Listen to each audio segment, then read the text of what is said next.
Imagine being told that learning to read would make you dangerous, that the simple act of holding a book, sounding out words, or putting pen to paper could change your entire destiny. For Frederick Douglass, this wasn't just a warning, it was a revelation.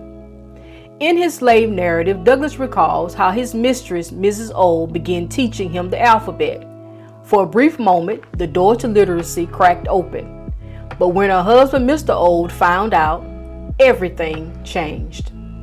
Mr. Old ordered his wife to stop immediately. He told her that teaching Douglass to read would make him unmanageable. He said learning would spoil him.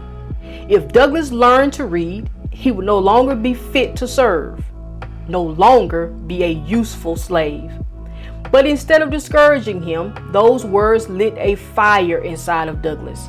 He wrote, and I quote, "The words sank deep into my heart, stirred up sentiments within that lay slumbering, and called into existence an entirely new train of thought," end quote.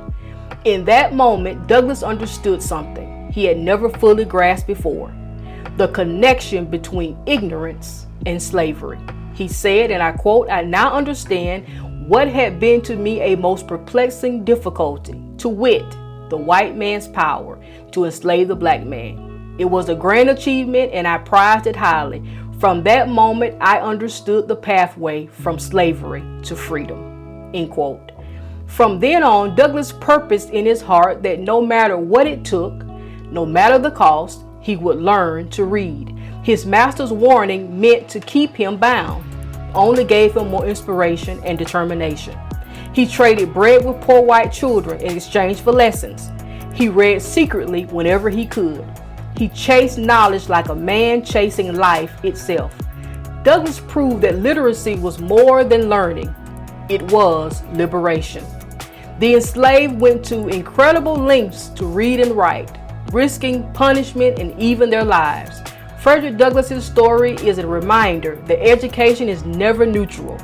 For the enslaved, it was an act of rebellion.